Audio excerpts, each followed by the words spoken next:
bonjour. Ici votre frère Michel Demba, d'un foyer pour Christ. Et ce soir, nous revenons encore auprès de vous pour continuer notre enseignement que nous avons commencé dans le cadre de notre activité « Que nous dit la Bible ?» Et nous avons commencé depuis quelque temps un enseignement que nous avons intitulé « La place de l'honneur dans un foyer chrétien », la place de l'honneur dans un couple chrétien. Et la fois passée, nous avons dit que l'honneur était synonyme de l'estime, du respect, était synonyme de l'obéissance, l'honneur était synonyme de louange que nous devons faire à notre conjoint, que nous devons faire à notre conjointe. Mais nous avons tiré l'attention pour dire que la première personne à qui nous devons l'honneur, c'est l'Éternel Dieu, notre Créateur, notre Roi. Et aussi, la Bible nous dit que nous devons de l'honneur au roi, c'est-à-dire aux autorités, à toute personne qui a une fonction d'autorité, aux parents, nous devons l'honneur aux vieillards, et aussi sans oublier que nous devons l'honneur à tout être humain parce qu'il a une forme de grâce, une forme d'honneur que Dieu lui a donnée en le créant homme, car il est créé à l'image de Dieu. Et nous avons dit dans le cadre de mariage, dans le cadre des couples, nous avons dit que l'honneur reposait sur quelques points que nous avons dit, les points de base de l'honneur dans un mariage. Nous avons dit que l'honneur reposait sur le regard que nous portons sur l'autre. Le regard que nous portons sur l'autre. Ici, quand nous disons le regard que nous portons sur l'autre, c'est aussi ce que nous avons comme estime, ce que nous avons comme image, ce que nous nous faisons comme image de l'autre. Nous avons dit aussi que l'honneur, l'autre point, c'était comment nous traitons notre partenaire. C'est là déterminer vraiment l'honneur que nous lui devons. Et aussi, comment nous parlons à notre conjoint. C'est-à-dire, comment le regard que nous avons par rapport à notre conjoint, comment nous traitons notre conjoint. Ici, quand nous disons conjoint, c'est dans le cadre de l'homme et la femme. Comment nous traitons notre conjoint, comment nous parlons de notre conjoint ou de notre conjointe et comment nous parlons à notre conjoint ou à notre conjointe. Ça, c'est des points de base qui doivent déterminer. Ce sont des points de base de l'honneur dans un mariage. Et nous avons dit aussi que le mariage a une place importante dans un cadre de mariage, dans le cadre de mariage précisément, parce que nous parlons ici dans le cadre de mariage. L'honneur qui est représenté par des concepts qui est le respect pour l'homme et l'honneur que l'homme doit faire pour sa femme. Le respect que la femme doit donner à son mari et l'honneur que la femme doit donner, l'honneur que l'homme doit donner à sa femme. Tous ces deux concepts sont regroupés dans cet acte d'honneur que nous faisons à notre conjoint. Et nous avons avancé pour dire que une relation conjugale ne peut connaître du succès s'il manque l'amour, l'honneur et le respect. Une relation conjugale ne peut connaître le succès s'il manque l'amour, le respect et l'honneur. Et plus tard, nous sommes aboutis quand nous voulons aborder comment devons-nous honorer notre conjoint ou notre partenaire. Nous avons dit qu'il y a 5 idées, 5 pensées qui sont cachées derrière l'action d'honorer son conjoint. L'action d'honorer son conjoint. Il y a 5 idées. Et la fois passée, nous avons commencé par citer la première pensée qui était reconnaître la valeur de son conjoint. Dans un mariage, un homme, le mari ou la femme, nous avons l'obligation, nous avons ces devoirs-là de reconnaître la valeur de notre partenaire, la valeur de notre conjoint ou de notre conjointe. Ça, c'était la première pensée. Et nous avons tiré cette pensée dans le livre de Genèse 2, 23, qui dit, l'homme dit, voici cette fois-ci celle qui est l'os de mes os, la chair de ma chair. On l'appellera femme, parce qu'elle a été tirée de moi. Ici, on voit Adam qui reconnaît la valeur de l'être qui est mis à ses côtés, l'être que Dieu a placé à ses côtés. Il dit, voici cette fois-ci celle qu'on appellera femme, parce qu'elle est l'os de mes os, la chair de ma chair, elle a été tirée de moi. La personne qui est à côté de toi, si tu ne reconnais pas, si tu ne connais pas sa valeur, il est difficile, et voire même impossible, de l'honorer. Et aujourd'hui, nous voulons continuer dans l'ordre même de pensée, nous avons dit il y a 5 pensées. Et aujourd'hui, nous continuons maintenant, nous allons prendre la deuxième pensée. La deuxième pensée qui est accepter la valeur de la personne avec qui vous vivez dans le cadre de lien de mariage. Vous savez, on peut reconnaître la valeur de la personne et ne pas l'accepter. Ici, quand on dit l'accepter, c'est-à-dire que pas seulement au niveau de reconnaître, mais l'accepter, c'est-à-dire l'accepter au fond de toi, c'est-à-dire l'accepter dans une forme de reconnaître ce qu'elle est pour toi. L'accepter, c'est aussi, c'est comme dans le Proverbe 31, 10 qui dit une femme vaillante est une véritable retrouvaille. Cet homme dans le Proverbe 31 dit une femme vaillante est une véritable retrouvaille. C'est-à-dire qu'elle voit la rareté, il regarde, il met l'accent sur la qualité de cette femme. C'est une femme vaillante. Et il continue plus loin, il dit, elle a plus de la valeur que de perles. Elle a plus de la valeur que de perles. Vous savez, quand nous ne reconnaissons pas la valeur de l'argent que nous avons dans notre poche, il est facile pour nous de le prendre et de le gaspiller. Parce que nous n'avons pas reconnu cette valeur. Et quand nous reconnaissons la valeur de cet argent, ou de ce que nous avons combien, nous chérissons cela, parce qu'au fond de nous, nous avons reconnu et accepté que cette personne a une grande valeur pour nous. A une grande valeur pour nous. Certains conjoints reconnaissent la valeur de la personne, de la femme ou encore de l'homme que Dieu a mis à ses côtés et volontairement décident de ne pas reconnaître. Simplement par orgueil, de ne pas reconnaître la valeur, de ne pas accepter sa valeur. On reconnaît que c'est un être humain, mais on la traite comme si c'était même un animal, même un chien, on le traite bien, le chien. Il y a des hommes qui prennent soin de reconnaître la valeur de la voiture qu'il vient d'acheter et d'être conscient dans sa tête, d'être conscient de la valeur de sa voiture. Prendre soin de la voiture que de sa femme. Il y a un problème. Ça, vous n'avez pas reconnu sa valeur de votre conjoint ou de votre conjointe et vous ne l'acceptez même pas. Le troisième point, la troisième pensée, c'est reconnaître sa propre valeur. Accepter sa propre valeur. Vous savez, quelqu'un qui se sous-estime, quelqu'un qui a ces sentiments d'infériorité, quelqu'un qui a toujours tendance à se dénigrer, à ne pas reconnaître sa valeur, cette personne aura du mal à reconnaître la valeur de l'autre et à l'accepter. Pourquoi? Parce qu'il a déjà du mal à reconnaître sa propre valeur. Et beaucoup dans nos couples, nous avons des hommes et de femmes qui ont un problème d'estime de soi, qui ont un problème de reconnaître leur propre valeur. Ils ont un sentiment d'infériorité, ils ont un sentiment, ils se sous-estiment.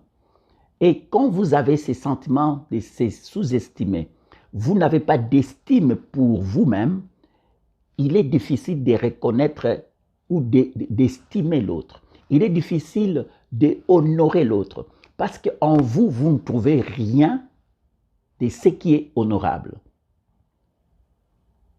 En vous, vous ne trouvez rien de ce qui est honorable. Et c'est pourquoi vous avez difficile à reconnaître l'autre et accepter, à lui rendre l'honneur qu'il lui doit.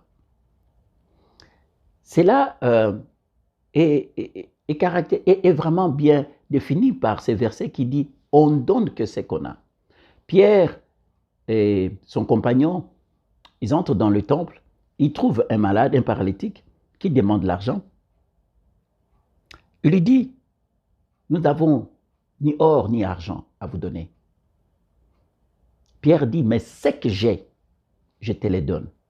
Au nom de Jésus, lève-toi et marche. Pierre n'avait pas une valeur monétaire en lui, n'avait pas des choses de valeur, n'avait pas l'argent, n'avait pas l'or, qui représente une certaine valeur. Mais Pierre reconnaît qu'il a quelque chose de plus de valeur en lui, c'est Jésus-Christ. Et Pierre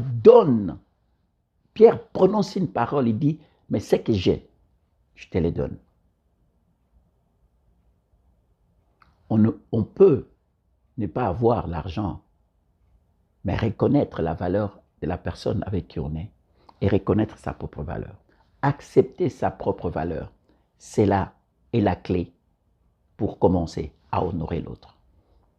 Chers amis, beaucoup de nos couples, nous avons des problèmes d'honorer l'autre parce que, nous n'avons jamais appris à nous honorer nous-mêmes, à reconnaître nos valeurs. Nous n'avons jamais vu nos parents, le papa ou la maman, honorer son conjoint ou sa conjointe. Nous n'avons jamais été éduqués dans le sens d'honorer notre partenaire. Et nous avons passé toute notre vie à être dénigrés, humiliés, à être bafoués. Et nous grandissons avec des sentiments, des âmes blessées. Et ces âmes blessées, laissez-moi vous dire, ne peut pas honorer. Pourquoi? Parce qu'en lui, en elle, ne trouve pas de la valeur. Quelqu'un qu'on a traité toute sa vie de moins que rien et qui a intériorisé cette pensée. Et cette personne ne trouvera rien à donner à l'autre parce qu'il a en lui cette pensée qu'il est moins que rien. C'est un problème sérieux. Un problème sérieux. Reconnaître sa propre valeur. Jean 3,16 dit ceci. Car Dieu a tant aimé le monde qu'il a donné son Fils unique, afin que quiconque croit en lui ne périsse point, mais qu'il ait la vie éternelle. Vous savez, Dieu connaissait la valeur de l'homme, la créature qu'il avait créée. Dieu aimait tellement l'homme, mais pour sauver cet homme qui s'était éloigné de lui, Dieu n'a pas envoyé un ange, Dieu n'a pas envoyé un arbre ou un lion ou je ne sais pas quoi. Dieu a pris ce qui représentait la valeur absolue pour lui, c'était Jésus-Christ. Dieu a envoyé Jésus-Christ parce que Jésus devait être sacrifié pour sauver l'homme que nous sommes. Jésus a une valeur absolue. Et Dieu a utilisé cette valeur absolue pour sauver les pécheurs que nous sommes. Ça, c'est une forme de quelqu'un. Ça, c'est vraiment, on nous montre quelqu'un qui reconnaît la valeur, qui accepte la valeur et qui donne, qui connaît sa valeur. Parce que Jésus est Dieu lui-même qui connaît sa valeur pour se donner afin que sa créature vive. C'est très important. Le quatrième point, c'est révéler à l'autre sa valeur. Ici, révéler à l'autre sa valeur, c'est communiquer, parler à l'autre, révéler à l'autre. Vous savez, quand on est en couple, il est très important de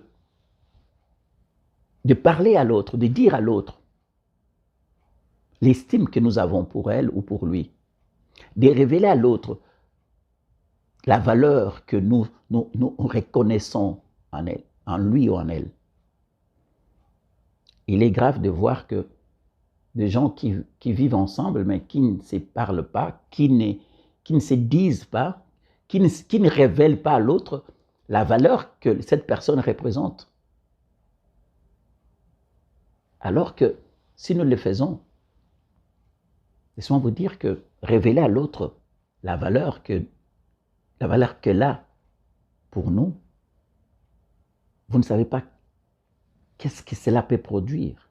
C'est une puissance. Révéler à l'autre sa valeur, ça amène l'autre à se valoriser, amène l'autre à découvrir. Vous savez, on peut reconnaître la valeur que nous avons pour nous-mêmes, mais quand ma bien-aimée me le dit, il y a une autre dimension de satisfaction, des reconnaissances ou encore des révélations que j'ai. Parce que la personne qui me regarde, quand il me les révèle, quand il me les dit, ça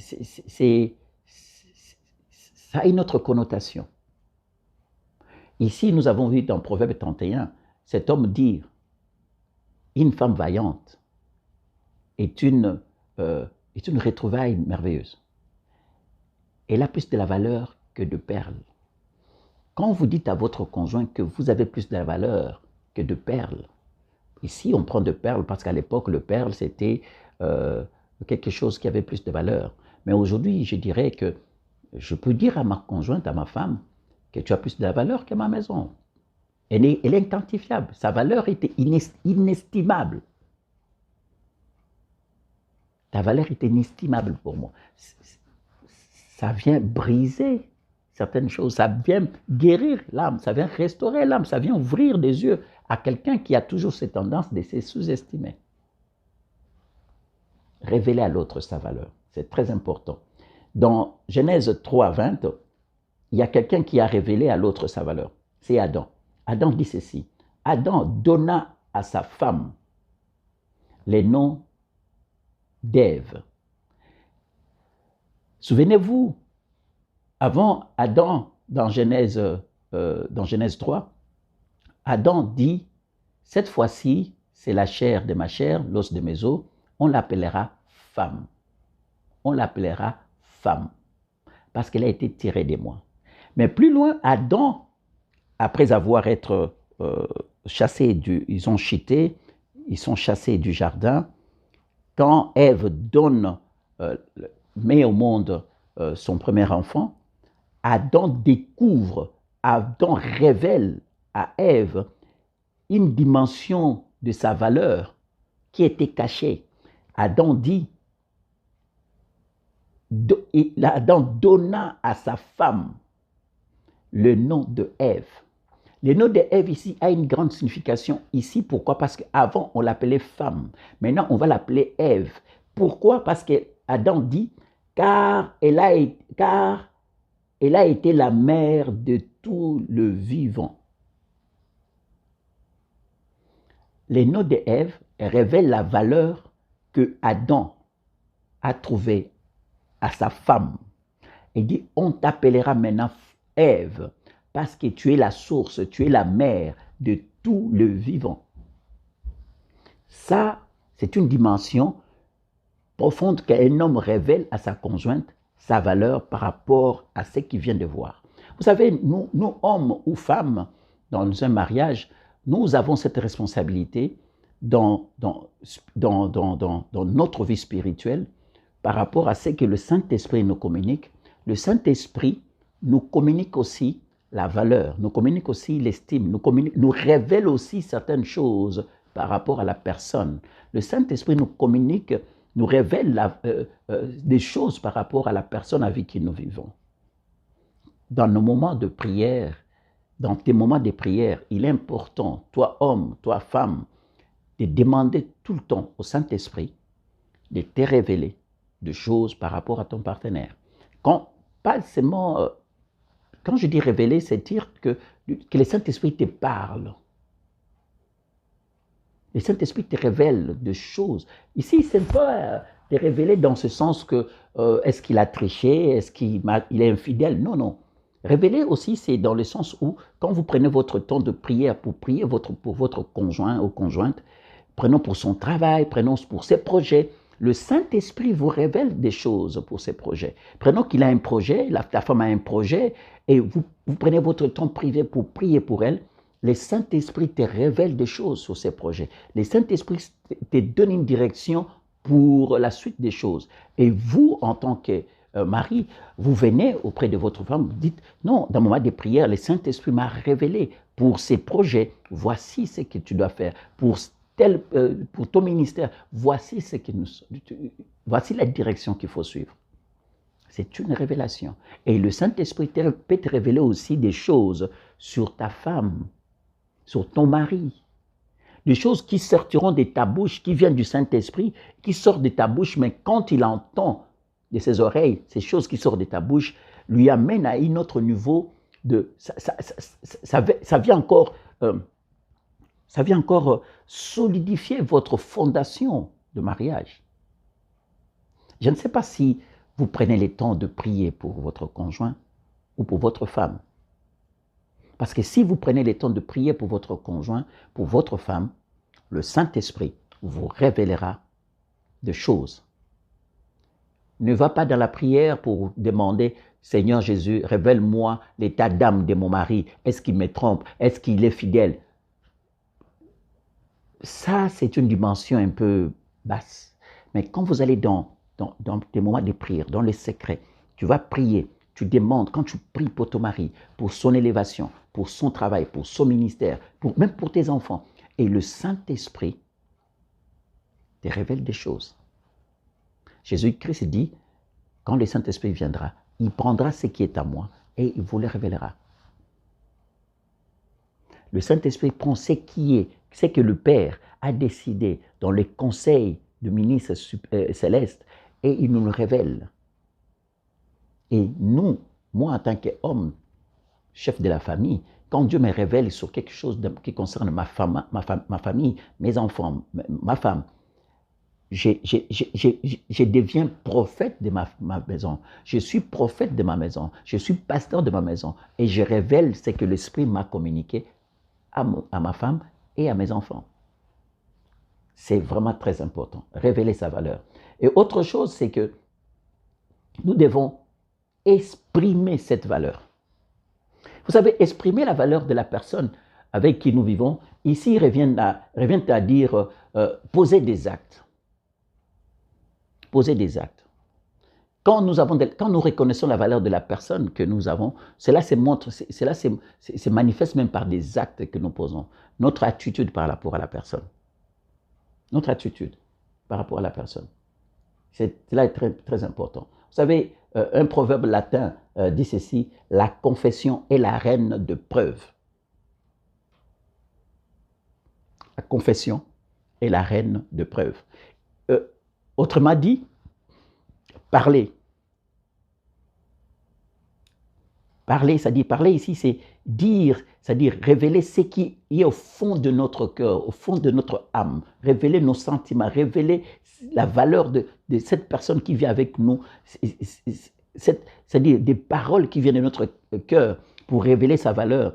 C'est la reine de preuve. Cela montre, c'est vraiment le sommet c'est une façon vraiment puissante de révéler son amour. Toi qui ne parles pas, toi qui ne poses pas des actes pour montrer la valeur, pour montrer ton estime par rapport à l'autre, ton estime par rapport à ton conjoint et ta conjointe, tu ne parles pas, tu ne poses pas des actes, ton attitude, et cette personne a du mal à savoir est-ce que tu l'aimes vraiment. Vous savez, il y a de ces hommes ou il y a de ces femmes qui, des fois, se posent des questions. Est-ce que vraiment cet homme m'aime vraiment? Parce que tu es froid. Dans ton couple, dans tes relations, dans ta relation avec ta femme, tu es froid. L'amour ne vit pas. Vous savez, c'est simple de mettre un peu de l'ambiance. Je ne sais pas, j'aime bien quand c'est que un père dans la foi dit c'est comme si on les avait imposés. C'est-à-dire, dans votre mariage, votre relation s'était imposée. On a pris la femme, on a pris l'homme, on vous a mis là et vivez ensemble. Vous vous êtes jamais aimés. Comment vous êtes arrivé à vivre ensemble si tu ne parles pas? Même Dieu a parlé pour créer le monde. Il a dit, faisons l'homme. Il a dit, faisons l'homme à notre image. Dieu a parlé. Tu vis avec cette femme, tu vis avec cet homme. Tu as de l'amour pour lui, tu as de l'estime pour lui, tu reconnais sa valeur. Mais exprime-le, dis-le, parle. Pourquoi tu ne parles pas? Ça fait du bien, surtout pour les femmes, surtout pour le moment. Elles veulent toujours entendre. Elles veulent qu'on parle. Elles veulent qu'on exprime. Elles veulent qu'on les chante. Vous savez, les païens, je dirais, je prends ça entre guillemets, savent comment louanger leur femme ou leur conjoint. Je ne sais pas qu'est-ce qui arrive avec nos chrétiens. C'est comme si quand nous sommes mariés, il y a certaines choses, parce que nous sommes chrétiens, nous l'écartons. Écoutez-moi, un homme, une femme, chrétien, nous devons louanger nos partenaires. Nous devons exprimer notre amour par des actes et par de l'attitude, par la parole. Par la parole. Il faut parler. Il faut parler. La confession est la reine de preuve. Il y a aussi un homme, un frère, je peux dire ça, qui a chanté, qui disait que l'amour n'existait pas, il n'y a que de preuves d'amour. Cela veut dire simplement que je peux me taire et rien dire, rester froid. Je peux vivre avec une personne, cette personne ne saura jamais si je l'aime, si je suis froid, si je ne parle pas, si je ne fais rien, je ne pose pas d'acte. Ce qui montre que je t'aime, que j'aime ma femme, que j'ai beaucoup d'estime pour lui ou pour elle, c'est des actes que je pose, c'est mon attitude, c'est ma parole. Si je passe mon temps à injurier ma femme, à dire des choses, il est difficile pour moi de comprendre que tu l'aimes. Alors, cher homme, il faut parler. 1 Jean 3,16 dit ceci. Voici comment nous savons ce qui est de l'amour. Jésus-Christ a donné sa vie pour nous. Donc, nous aussi, nous devons être prêts à donner notre vie pour nos frères. Jésus-Christ a donné sa vie pour nous. Ça, c'est Jean qui parle. Nous aussi, nous devons être prêts à donner notre vie pour notre frère, nos frères. Jésus a donné sa vie pour moi. Moi aussi, je dois être prêt à donner ma vie pour ma femme. Toi aussi, tu dois être prêt pour donner ta vie pour ton conjoint. Vous savez, Jésus-Christ a manifesté dans la manifestation, c'est-à-dire la mort à la croix, est la plus puissante, est la forme la plus puissante, jamais égalée, et personne ne pourra égaler cela, de la manifestation de l'amour d'un Dieu pour sa créature. Jésus-Christ a manifesté d'une façon puissante, profonde, grande et pesante, si vous voulez, son amour pour son peuple. Un homme innocent, un roi des rois, assis sur le trône élevé, un trône jamais battu, jamais créé. Ce roi décide de laisser son trône, il prend le corps humain, il vient pour mourir pour nous à la croix.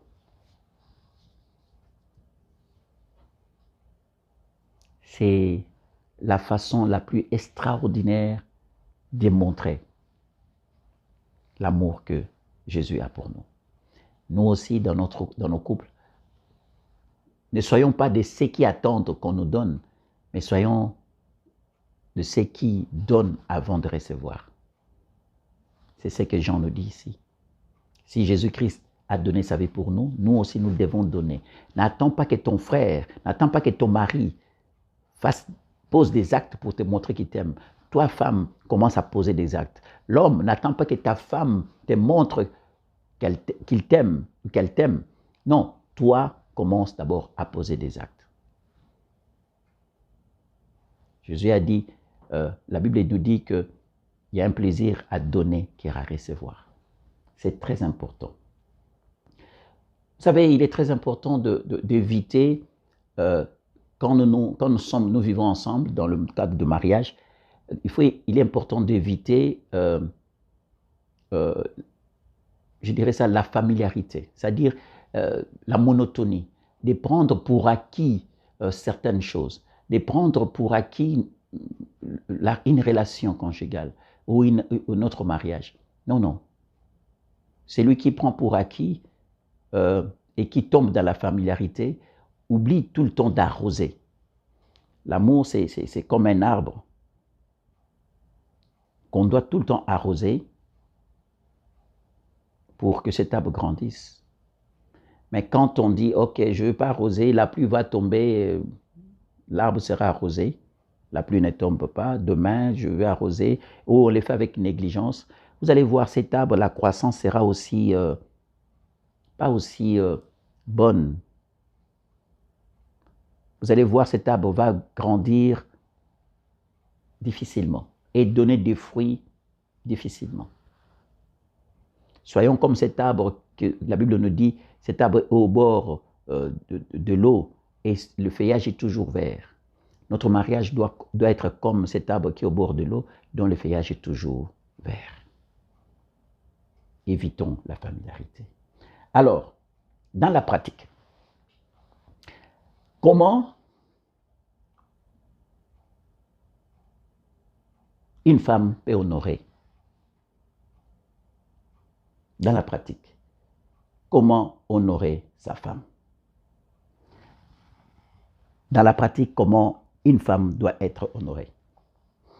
Honorer, c'est avant tout célébrer, louer, vanter. Honorer s'exprime aussi par l'attitude, par les comportements et par des actions, par des actes.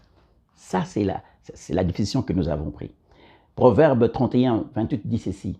Ses fils s'élèvent et la disent heureuse. Son mari s'élève et lui donne des louanges. Son mari s'élève et lui donne des louanges. Cher homme, soyons comme cet homme dans Proverbe 31, 28 qui dit, la Bible dit, ses enfants, ses fils s'élèvent et la disent heureuse. Son mari s'élève et lui dit et lui donne des louanges. Donc, il est important de louanger, d'honorer, d'estimer, de respecter, de chanter des louanges pour notre femme. Dans la pratique maintenant, comment un homme doit honorer sa femme? Premièrement, reconnaître sa valeur aussi bien en privé qu'en public. Nous avons dit qu'il faut reconnaître la valeur, mais ici on ajoute encore, reconnaître sa valeur aussi bien en privé qu'en public. Cher homme, la première chose qu'il faut faire pour montrer que vous honorez votre femme, il faut le faire en privé et aussi en public. Si vous honorez vraiment votre femme, vous la respectez, vous l'estimez en privé, mais il faudra aussi qu'en public, c'est là, c'est montre, c'est là, c'est manifeste. Il y a des hommes et des femmes qui louangent leurs hommes seulement en privé. En public, c'est autre chose. Ou les contraires. En privé, c'est vraiment, c'est la guerre. Des injures qui volent par-ci, par-là. Mais en public, c'est une forme d'hypocrisie. On veut nous faire croire que nous sommes bien portants, notre vie va bien, notre couple marche. Non, non, non, non, non, non. L'hypocrisie, c'est un péché. La première chose, reconnaître la valeur de ta femme en privé comme en public. Deuxième chose, usez des douceurs dans vos paroles. Usez des douceurs dans vos paroles. Ici, vous savez, il est très important de comprendre que la femme est séduite par ce qu'elle entend. La femme est séduite par ce qu'elle entend. Très souvent, les hommes, quelques hommes, nous avons cette mauvaise habitude de parler mal à nos conjoints, de répondre mal, de se comporter d'une certaine façon. Et en retour, nous attendons que cette femme soit encore, c'est-à-dire laisse passer. C'est comme le dos du canard, où l'eau, quand elle tombe, l'eau coule. Laissez-moi vous dire, nous avons la responsabilité parce que apôtre Pierre nous dit que nous devons honorer nos femmes. Alors ici, on dit que nous devons user de paroles de douceur. C'est-à-dire que des paroles de douceur doivent sortir de notre bouche en privé et en public pour honorer notre femme. Des paroles, pas des paroles blessantes, des paroles vulgaires, des injures, non, des paroles douces. Je vous dis, La femme est séduite par ce qu'elle entend. L'homme par ce qu'il voit. Maintenant, toi, tu passes ton temps dans ta bouche à dire que des paroles blessantes. Ne t'entends pas ce que cette femme-là se sente valorisée. Ne t'entends pas ce que tes enfants qui voient comment tu parles mal à leur maman et ils embrassent cette façon de faire, d'honorer d'autres femmes. Les enfants copient ce que nous faisons. C'est très important. Ils aient des paroles douces envers ta femme. Une façon dont, vous savez, la façon dont nous rabaissons les autres, très souvent, la façon que souvent que nous faisons pour rabaisser les autres, c'est par la parole. Au lieu de rabaisser, cette fois-ci, honorons. Le choix et les choix de mots et les tons que nous utilisons quand nous parlons, quand nous conversons, quand nous adressons à notre femme déterminent l'honneur que nous lui devons. Ah oui, le choix des mots et les tons. Si nous passons notre temps à crier, cela n'est pas bon. Cela n'est pas bon. Cela n'est pas bon. Et l'autre point, c'est il est possible d'être en colère contre le problème sans être en colère contre la personne. Troisièmement, vous savez, quand je préparais cet enseignement, je me suis posé la question moi-même, comment être en colère contre la personne et ne pas être en colère, comment être en colère contre le problème et ne pas être en colère contre la personne. J'ai compris, c'est une façon, ici on nous dit simplement, quand notre femme, votre épouse a posé un acte et vous êtes en colère, au lieu de briser la personne, cherchez plutôt à résoudre le problème. Focussez-vous sur le problème. L'erreur est humaine, tout le monde peut commettre des gaffes, tout le monde peut commettre des erreurs. Mais quand nous restons focalisés sur la personne, laissez-moi vous dire, demain, elle peut encore commettre. Demain, elle peut encore tomber. Mais quand nous savons que c'est le problème que nous devons résoudre, aussitôt les problèmes résolus, nous venons d'éviter certaines choses. Je prends un exemple concret. Dans votre couple, vous savez que ma femme, c'est elle qui ne sait pas bien gérer l'argent. Elle est dépensière. Faisons ça. Les mamans, excusez-moi. Si dans votre couple, vous savez que c'est ma femme qui dépense facilement, la gestion de l'argent est problématique avec elle, au lieu de tout le temps de vous disputer, de lancer des paroles blessantes, de dire des choses qui vont la toucher encore plus, asseyez-vous, parlez-en.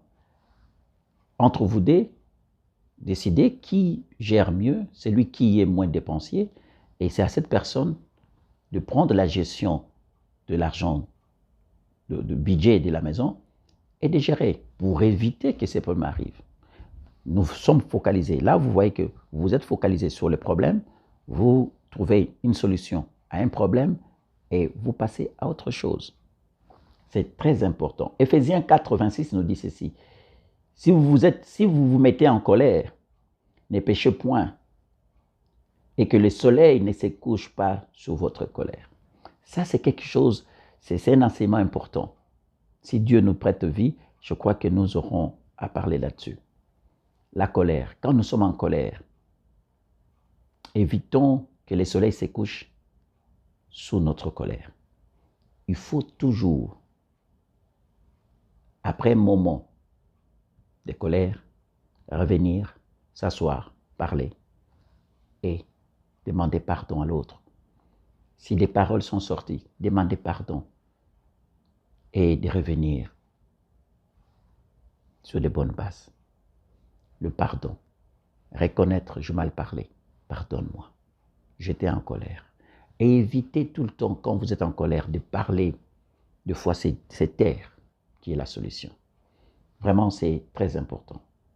Ne jamais parler en mal de votre femme en public. Ne jamais parler en mal de votre femme, même en public. dans ta famille, au travail, à l'église, à tes amis, bref, jamais. Ne parle jamais de ta femme à d'autres personnes. Vous allez me dire, mais si nous avons des problèmes, si vous avez des problèmes et que vous ne trouvez pas de solution, d'un commun accord, décidez ensemble, d'un commun accord, je répète, décidez ensemble vers qui vous tournez pour trouver une solution. La première chose, moi, je conseillerais, c'est de prier. Dieu, c'est le meilleur conseiller, il vous donnera une solution. Si vous trouvez que c'est un problème qui demande l'aide d'une tierce personne, regardez dans votre entourage proche quelqu'un de confiance, mature et quelqu'un qui craint Dieu. Allez vers cette personne. Mais que ça soit d'un commun accord. Chers amis, le quatrième point, c'est ne comparez jamais votre femme à quelqu'un d'autre, à une autre femme. La comparaison. La comparaison tue beaucoup de relations. Beaucoup des hommes, nous avons tendance à comparer. Je ne sais pas pourquoi, mais nous avons tendance à comparer. Prenons le cas de la cuisine. Elle fait un mets et toi tu viens, tu dis « Oh, mais ma mère ne préparait pas comme ça. Ma mère ne faisait pas ça comme ça. Oh, chez nous, on ne faisait pas ça comme ça. Ma mère ne faisait pas un mouton comme ça. Chez nous, on ne préparait pas la salade, ce n'était pas comme ça. Ma mère ne faisait pas les lits comme ça. Ma mère. Mon père, ma mère, mon père. C'est très, très blessant de comparer ta femme à ta mère ou à quelqu'un d'autre. Tu t'habilles mal. Ma secrétaire, là, elle s'habille très bien. Eh bien, ça c'est dangereux. Hein. Ça c'est encore très dangereux.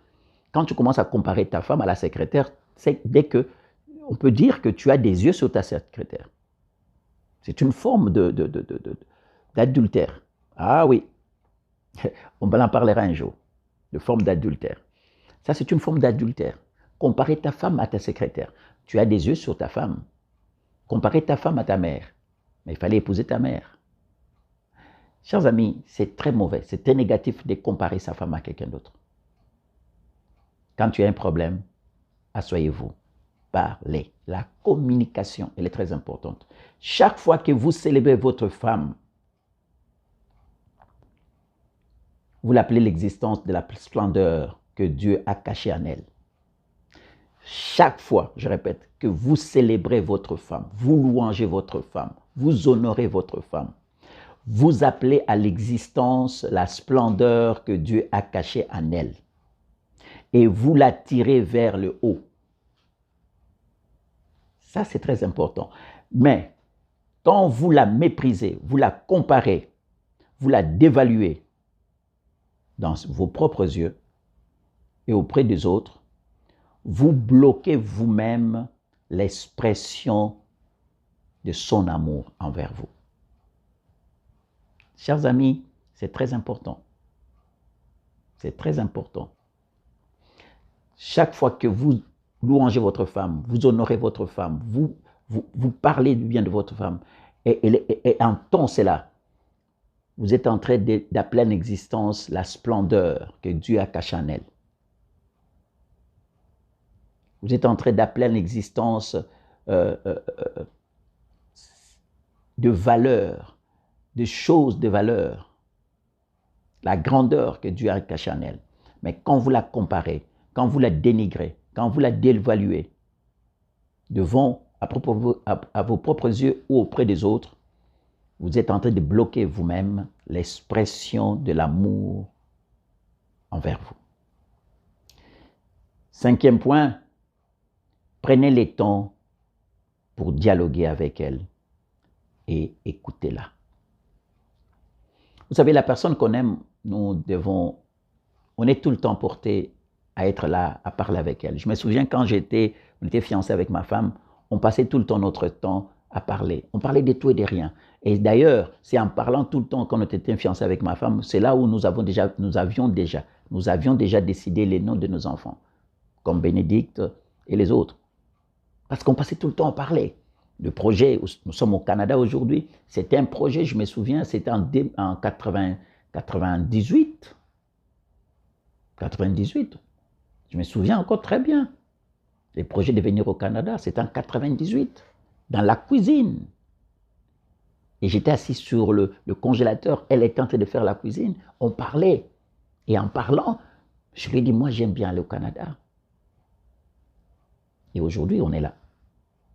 Parlez, parlez, parlez, parlez, parlez. Et écoutez-la. Parce que quand vous écoutez votre femme, c'est là où vous apprenez à la connaître. C'est là où vous apprenez à découvrir sa valeur. C'est là où vous apprenez à découvrir même ses qualités, ses forces et ses faiblesses.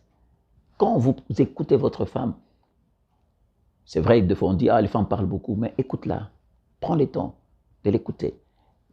En écoutant bien votre femme, vous pouvez découvrir des blessures internes. Vous pouvez découvrir des choses qui la dérangent. Vous pouvez découvrir certaines choses. Parler, c'est une forme de délivrance. Laisse-la parler et écoute-la. L'oreille attentive, et ça fait du bien. Très important. Apprenez à savoir, c'est-à-dire apprenez à savoir ce qu'elle aime. Cherchez à savoir ce qu'elle aime. Qu'est-ce que votre femme aime? Il y a des hommes qui ne savent pas la couleur préférée de sa femme, sa ville préférée, ne savent pas le sport préféré de sa femme. Ils savent rien. Ce qu'ils savent, c'est est-ce que j'ai mangé? Est-ce qu'on a préparé? Est-ce qu'on a fait ceci? Faire des enfants. Chers amis, la vie ne se tourne pas autour de faire seulement des enfants et vivre comme... non, nous devons vivre comme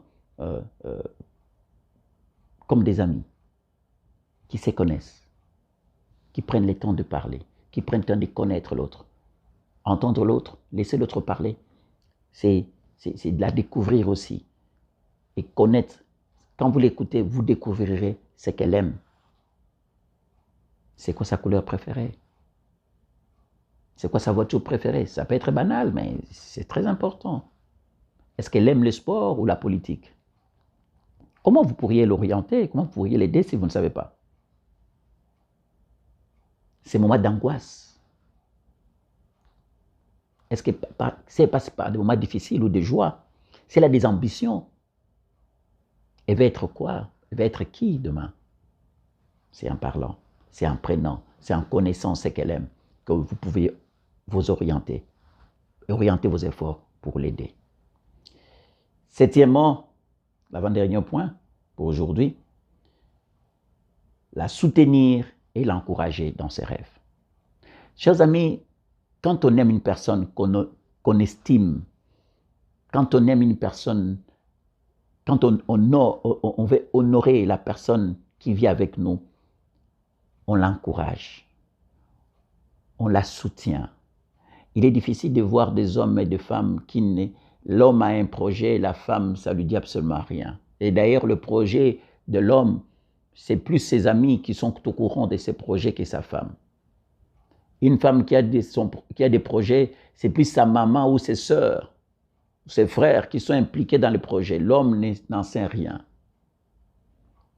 Il est même difficile de voir des hommes et des femmes qui apprennent que l'homme a commencé un projet ou l'homme a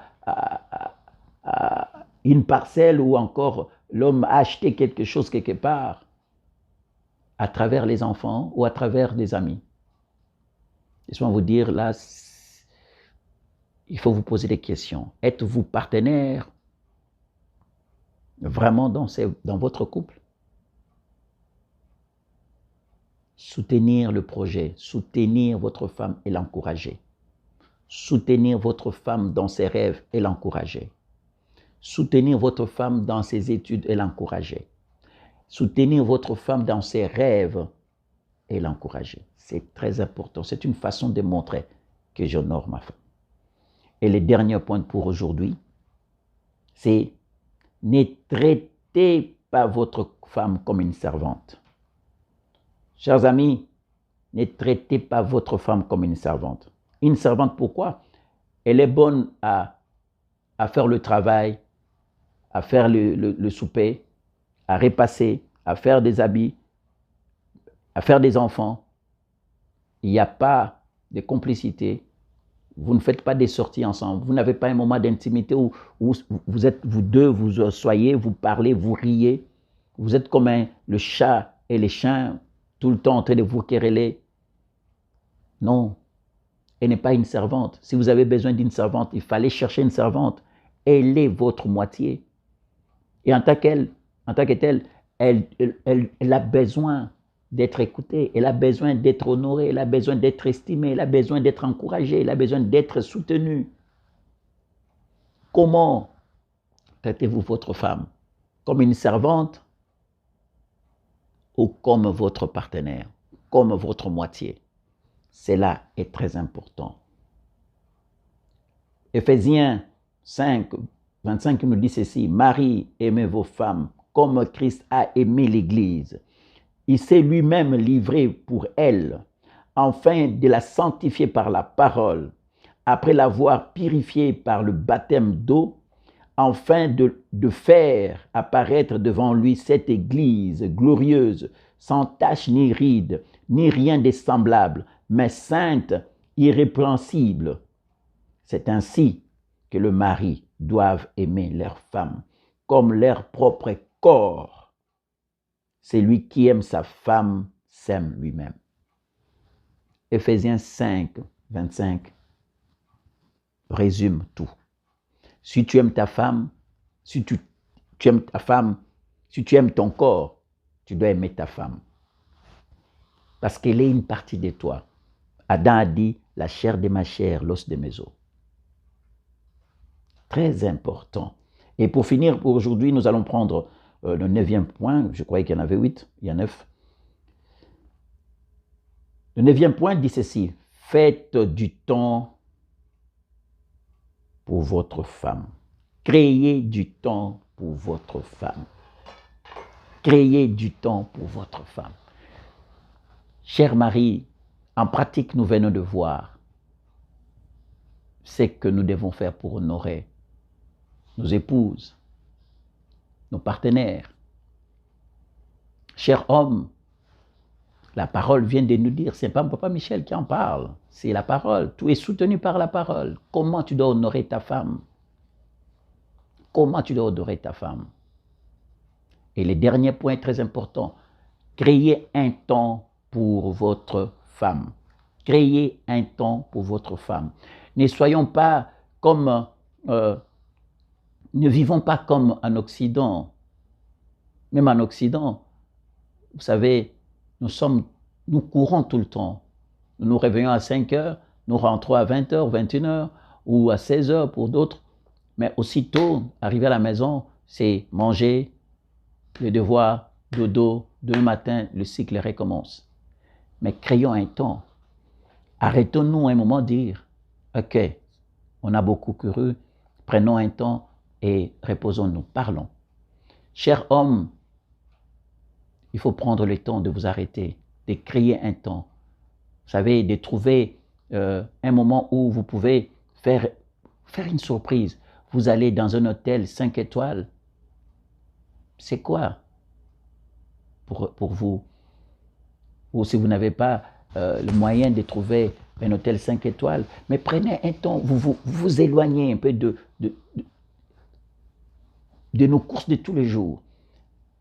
D'aller au cinéma, par exemple. D'aller au cinéma.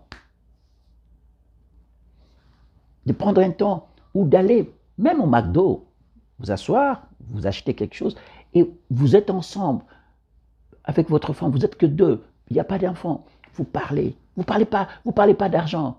Parce qu'aujourd'hui, nos conversations, deux fois, tournent autour de l'argent. As-tu payé les factures? As-tu fait ça? As-tu fait ça? As-tu fait ça? Non, vous parlez d'autre chose. Vous parlez de vous. vous parlez de vous. Et quand on veut, on peut créer un temps.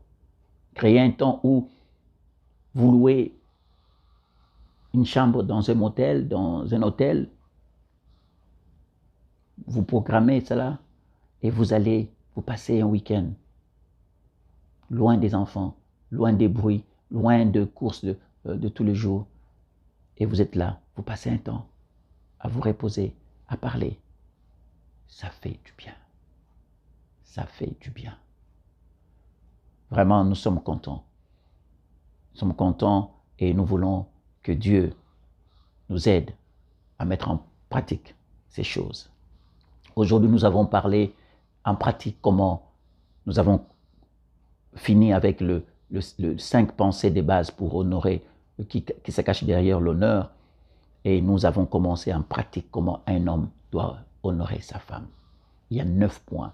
Chers amis, je vous conseillerais, si vous avez le temps, créez-vous un temps, allez revoir la vidéo, allez revoir cet enseignement d'aujourd'hui. Prenez des notes, asseyez-vous, analysez ensemble votre façon de faire et tirez des leçons. Et nous sommes vraiment contents, nous sommes là pour vous, un foyer pour Christ. Nous sommes que la bouche que l'Éternel utilise pour faire passer un message. Alors, nous voulons prier ensemble pour finir. Père, nous bénissons ton nom. Seigneur, tu nous as aimés d'un amour profond. Tu nous as aimés, Seigneur, comme personne.